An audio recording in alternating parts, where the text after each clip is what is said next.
Have you ever looked up at the night sky and wondered, where did all this come from?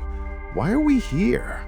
And what even is time? These are the kinds of questions Stephen Hawking tackled in his groundbreaking book, A Brief History of Time.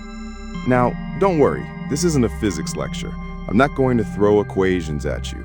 Instead, I want to take you on a journey through space, through time, and into the heart of the universe, explained in a way that feels human, simple, and maybe even a little fun.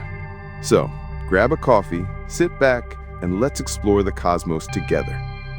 Hawking begins with the biggest mystery of all, the beginning of everything. Scientists tell us that the universe started around 13.8 billion years ago in an event we call the Big Bang.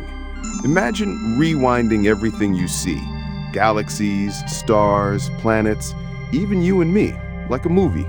As you rewind, everything shrinks tighter and tighter until it's all condensed into a single point. That's the moment of creation. Here's the twist. Time itself also began with the Big Bang. There was no before, no ticking clock, no empty void waiting around, just nothing. Doesn't that send shivers down your spine? Now let's talk about time and space. Most of us think of them as separate. Space is out there, and time is what your watch tracks. But Hawking explains that they're actually woven together into one fabric called space-time. Picture a trampoline. Place a heavy bowling ball in the middle, and the trampoline dips. Now, roll a marble near it, and the marble will spiral around the ball. That's basically how gravity works. Planets orbit stars, not because of some invisible force pulling them, but because stars bend space-time itself. Isn't that wild? Gravity isn't pulling us down. The Earth is literally warping space-time around us. One of the most fascinating chapters in Hawking's book is about black holes. Imagine a massive star running out of fuel. It collapses under its own weight, becoming so dense, so heavy, that nothing, not even light, can escape its pull. That's a black hole. For years, scientists thought black holes were like cosmic vacuum cleaners, just swallowing everything forever. But here's where Hawking made history. He discovered that black holes actually emit tiny particles of energy, now called Hawking radiation. What does that mean? It means black holes can slowly shrink and one day vanish. Imagine that. Something as terrifying and powerful as a black hole eventually just evaporating into nothing. It's almost poetic, isn't it? Now let's shift gears and talk about time itself. Why does time always move forward? Why do you remember the past but not the future? Why does an egg crack and scramble but never unscramble itself? Hawking explains this with the arrow of time. Basically, the universe tends to move toward disorder, a principle called entropy. That's why things break, why we age, why the past feels different from the future. But here's the cool part. At the cosmic level, time might behave differently.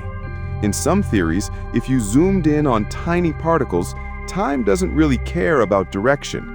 It's only at our scale that the arrow of time feels so absolute. Makes you wonder, right? Could there be places or states of existence where time doesn't flow the way we know it? Throughout the book, Hawking emphasizes humanity's search for what scientists call the theory of everything. Right now, physics is split into two giants: Einstein's theory of relativity, which explains the universe on the big scale, stars, galaxies, black holes, and quantum mechanics, which explains the tiny scale, atoms, particles, the building blocks of reality. The problem is that these two don't play nicely together. One works for the cosmic, the other for the microscopic, but when you try to merge them, chaos. Hawking believed that one day we'd find a way to unify them, a single framework that explains everything, from the birth of the universe to the tiniest particle. Imagine that, a map of reality itself. Now, you might be thinking, okay, cool science lesson, but why does this matter for my life? Here's the thing. Hawking's book isn't just about the universe, it's about curiosity. It's about daring to ask the biggest, strangest questions, even if we don't have all the answers. Think about it. Every time you look up at the stars, you're staring into the past. Light from some stars has taken millions of years to reach us. In a way, the night sky is a time machine. And maybe the real lesson of this book is that we are all part of this mystery.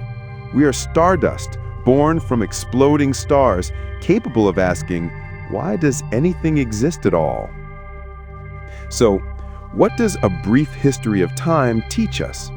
That the universe is far more mysterious, far more beautiful, and far more strange than we can imagine. But it also teaches us that the journey of trying to understand it is what makes us human. Hawking once said, "Look up at the stars and not down at your feet. Try to make sense of what you see and wonder about what makes the universe exist. Be curious." And that's my challenge to you. Keep wondering. Keep asking questions. Because the more we seek to understand the universe, the more we discover about ourselves. So, tell me, what's the biggest mystery of the universe that fascinates you? Time travel? Black holes? Life beyond Earth? Share your thoughts in the comments below. And don't forget to like this video, subscribe to Books in Minutes, and keep exploring with me.